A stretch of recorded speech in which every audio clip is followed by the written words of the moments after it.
I'm here to present on a posteriori taint tracking for demonstrating non-interference in expressive low-level languages, which is a little bit complicated. So if you prefer, you can call it faster automated proofs that information doesn't leak in Android applications.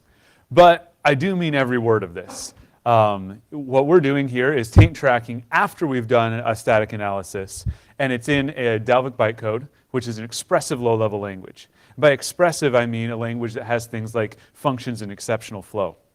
So ultimately, the question we want to answer is, well, what happens to my information? My password, my GPS data, whatever. I mean, phones have access to a lot of stuff. It's kind of scary. And so we're trying to put a bound on where this information can go and prove that it's not going to unsafe places. So we start with the work that Denning and Denning did in the 1970s. They started with taint flow analysis, which is kind of the digital equivalent of putting dye in a pipe and seeing where it goes. So you assign a taint to a value and then propagate that taint throughout the program. Taint flow analysis is a dynamic analysis, and we want something that's fully static, and we want something that allows us to prove something for all possible executions of a program. And the work that Denning and Denning did also was written and applied to simple languages that lacked functions and had very clear syntactic bounds on the extent of branches and things like that. And so we also wanted to apply this to a modern language that has functions, exceptions, and so on. And so what we did is we took the work of Denning and Denning and we applied the work of Couzeau and Couzeau. That is, we put our dynamic analysis inside of a small step abstract interpreter. And this magically becomes a static analysis. But we did it, we didn't know if it actually did what it purported to do. So to determine whether or not it does what it does, what we want it to do, we needed to have a formalism that describes the property we want. So we call this non-interference. Non-interference formally is that no sensitive information may affect the observable behaviors of a program. So if we're worried about GPS data leaking, and we're worried about it leaking to the network, then non-interference means that if we have some program trace with the GPS datum that is represented by a green square, and it goes through and it does some things, and then we run the program again, and the only difference is that we have a blue star for our location, that this program must do exactly the same things. We also need a model for our computation in semantics. So our model is a CES-K machine.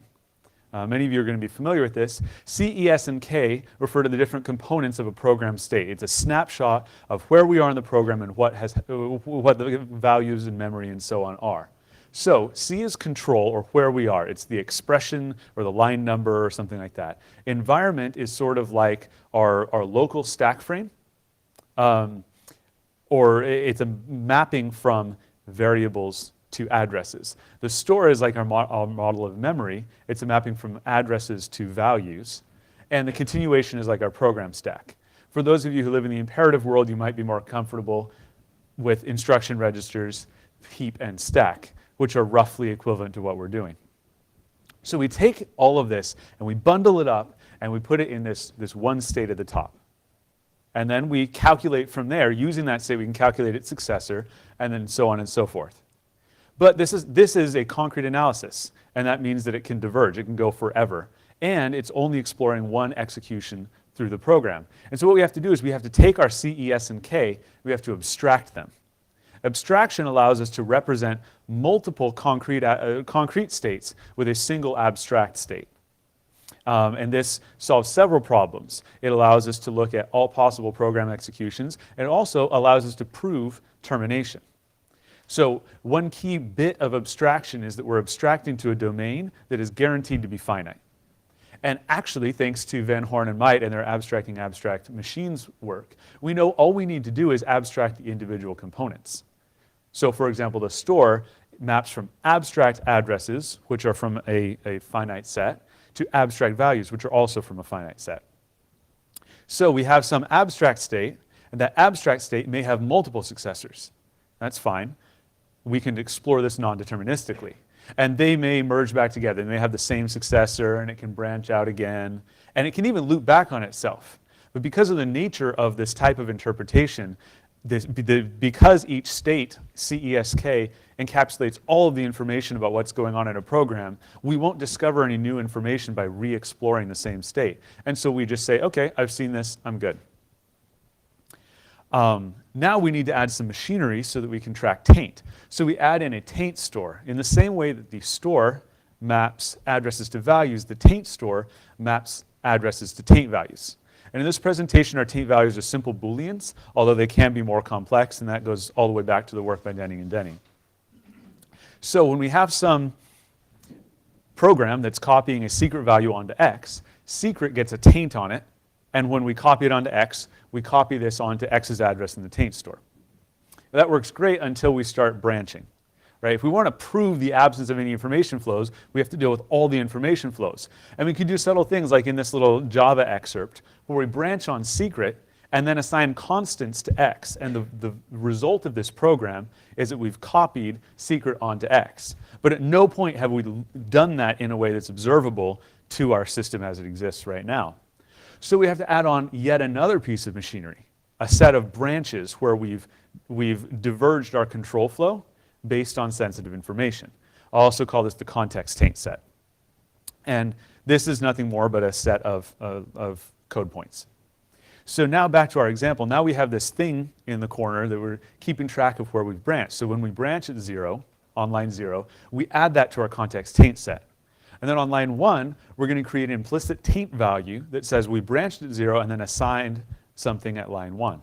Similarly on line 3, branch at 0, assigned on line 3. But the problem is we're also going to do this to Y. Even though all of us in the room can, by inspection, say this is safe, our system as it exists is going to assign a taint to it. Happily, we have Denning and Denning to come to the rescue. Denning and Denning actually suggested that we just use the control flow graph. What we can do is we can calculate the post dominator, which I'll explain, and we can use this to determine what is and isn't safe. So we already have an abstract state graph, and we can project this graph to create a control flow graph. Of course, when we're projecting, we may have multiple states that are the same, and so they'll merge together. But we have this new graph, and we look through, and we've got maybe one route, we've got another route, we can loop back. And post dominance looks at all of the routes from some node, in this case the top node, to the exit node. And every single path coming from that top node that goes to the exit node must go through this one in the middle. And that is the first one that has that property, so we call it the immediate post dominator. And this is the point at which we know our control flow must always have converged at this point, and so we know that it's safe to do assignments.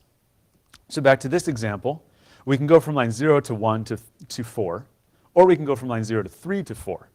And those are the only paths through this program, and so we know that we'll always go from 0 to 4. And so once we reach 4, we know we're safe.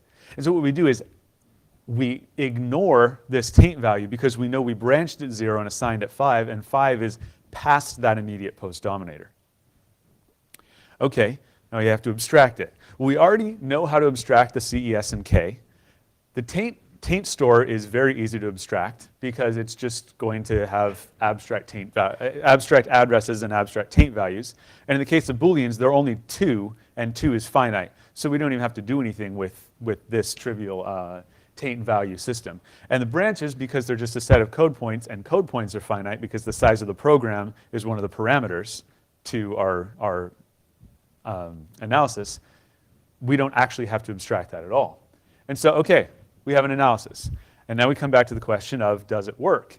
And the answer is almost. And since this workshop and the symposium generally are all about breaking stuff, I'll show you exactly how we do it. So this is a Java program again, and all of these techniques apply to Java or double bytecode or what have you. So we have some private secret value, and this is what we're going to try to exfiltrate. So we design a function where we call it with frame 0, and this refers to how deep we are in the stack. So we call it with frame equal to 0, and then immediately recur with frame equal to 1. So now, and imagine we're doing this on 2 separate executions, one where secret is true and one where secret is false. So again, we've got our base frame is 0, and then our current stack frame is 1. If secret is true, then we're going to immediately return, and if it's not, we're going to continue on. Now you notice in both of these executions, we're going to be after this if-else block. So we're at the same point in the control flow graph, but we're at different stack heights. And so frame is 0 in one case and 1 in the other. So we exploit this, we print not if frame is 1, and then we print true in both cases, and we've printed not true when secret is false, and true when secret is true. And we've done it in a way that all of this machinery we've just designed doesn't catch. So we need to come up with something else. The problem is that we projected to a graph, when we projected to the control flow graph, we didn't capture all of the information about where we are in the program. So we need to do a projection, and we need to project to something that's a little bit richer. But we want to make sure we project to something that is just rich enough. Let me illustrate. So if we merge these two nodes at the beginning together, we have an earlier post-dominator. And that earlier post-dominator means it will propagate fewer taints, and so we'll have less over-tainting. So we need to capture something that has both code points and continuations. And it turns out that the proof, all we ended up needing was the stack height. So, and that's easy to calculate from the continuation stack. But we're projecting from abstract continuations, and so we can't always calculate the precise stack height. So we needed some sort of abstraction. And this turns out it's easy to do. All we need is the actual stack height if we can calculate it, and if not, a wildcard. And then whenever our post-dominator is at one of these wildcard nodes in our execution point graph, because control flow graph was taken, we just say, okay, we'll keep on going, and we find another post-dominator. So it's the whatever immediate post-dominator that doesn't represent potentially infinite nodes. Okay, so prove it. How does the proof work? Well, the proof works in the same way that non-interference works. We're going to start by some program trace, we go someplace, and we branch. And now we're going to envision this as two separate executions, again, with different sensitive values. But because we've branched, we're no longer in lockstep. And we can't just do a trivial proof of by simulation or something like that. We've gone to different places, and we don't know where. But in many cases, we're going to branch and then come right back together.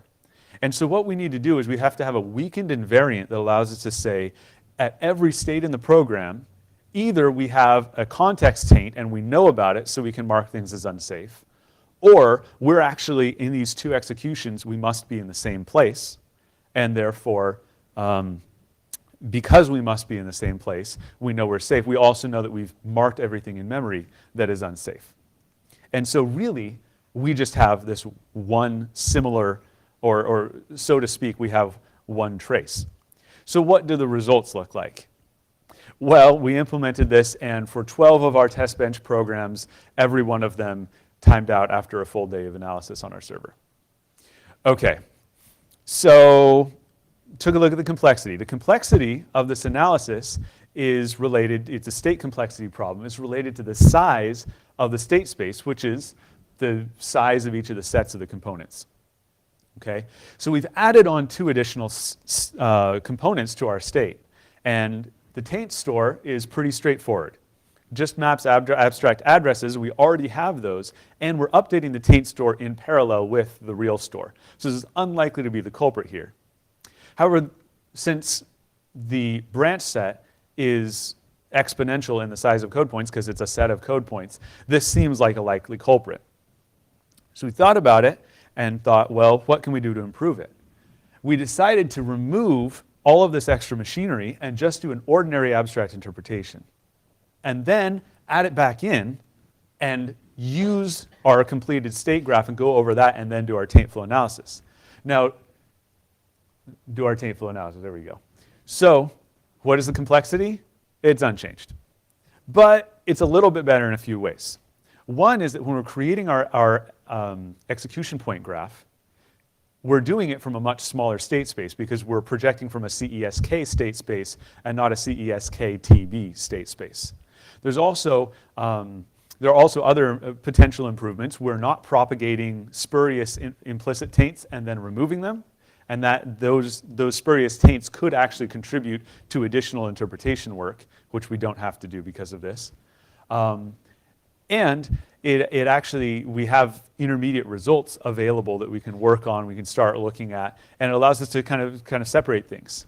And this line of thought also led us to some exciting future work. That is, if we want to apply this to a different language at present, what we have to do is develop an entirely new CESK-TB machine and prove that it's correct. But if we're separating the abstract interpretation phase from the taint flow phase, we potentially will be able to write simply a new abstract interpreter for the language, which we would need to do anyway, and then use the results from this interpreter, feed it into the same taint flow mechanism, and get a proof without additional theoretical work. And I believe that this is possible to do even on languages that include things like CalC or like crazy expressive languages. If you can write an abstract interpreter, I believe it's possible to get this proof for free, which is great. So with this updated thing, what do the results look like in our new version? Well, they're better. For the 12 applications, 5 of them give us results that are correct results, right? No false negatives. And in some cases, reasonable false positive percentages within a day. And we're still working to improve this. So this is still a work in progress, but it is a work that has progressed. Thank you. I'm ready for questions.